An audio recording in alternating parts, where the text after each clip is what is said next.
Paano maghawak ng pera ang mayayaman? 3 levels na di alam ng iba. Akala ng karamihan, kapag milyonaryo ka na, solve na lahat.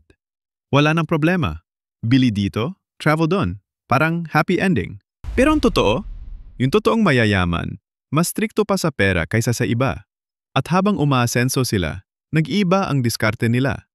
Hindi sapat ang yumaman ka. Ang challenge ay kung paano mo yon mapapanatili. O mapapalago pa. At sa video na to, i-explain ko ang 3 levels ng paghawak ng pera ng mga tunay na milyonaryo.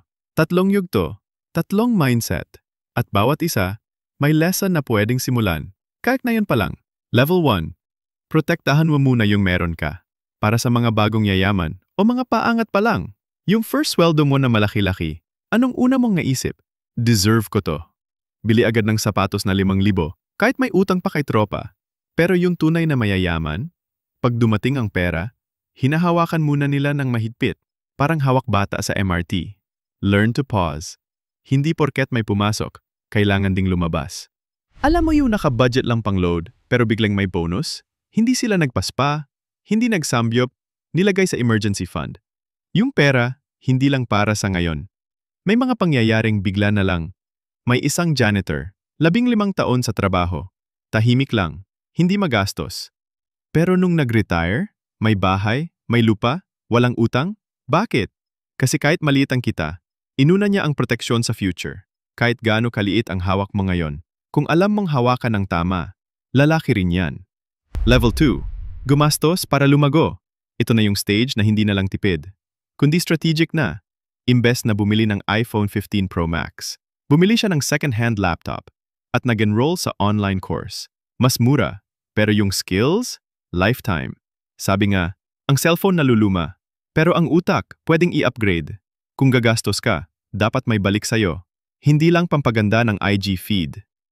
May kakilala akong freelancer, nagloan para bumili ng gaming chair. Hindi dahil tamad siya, kundi dahil 10 oras siyang nag-edit ng video para sa clients. Comfort equals output daw, sabi niya habang naka-recline. Kung gagastos ka, dapat nakakatulong siya sa income mo, kahit indirectly. Si Tito, hindi flashy, pero may 3 sari-sari store. Ang sikreto niya? Sweldo. Tapos, capital. Tapos dagdag produkto. Tapos dagdag kita. Level 3. Preserve and multiply. Ito na yung pangmatagalang yaman. Tahimik, solid, hindi pa bibo. Dati, ang goal mo lang makaluwag-luwag. Pero ngayon, gusto mo na ng passive income. Apartment rentals, digital products, investments. Ito yung level na kahit tulog ka, may kita pa rin. Huwag lang mag-focus sa income ngayon. Gumawa ng system na kikita kahit wala ka. Alam mo yung kapitbahay mong lagi naka-boxer shorts? Tahimik, hindi mukhang mayaman. Pero may rice mill pala sa probinsya at 10 ektarya na palayan.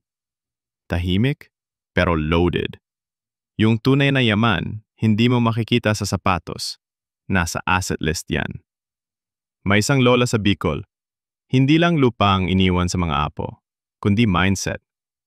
Tinuruan sila mag-save, magnegosyo, mag-invest. Hindi lang pera ang iniwan, kundi ugali at disiplina. Kung gusto mong manatiling mayaman ang pamilya mo, huwag lang pera ang iwan mo. Iwan mo rin ang mindset. Hindi masama ang gumastos. Pero kung hindi ka marunong magawak ng pera, uulit ka lang sa cycle ng sweldo, gastos, sisi. Kung gusto mong umasenso, wag lang tumingin sa kita. Tumingin ka sa diskarte. Kung gusto mong matutong mag-isip tulad ng mayayaman, at gusto mong maabot yung tahimik pero panatag na buhay, subscribe ka lang. Tahimik lang tayo rito, pero seryoso sa pagyaman.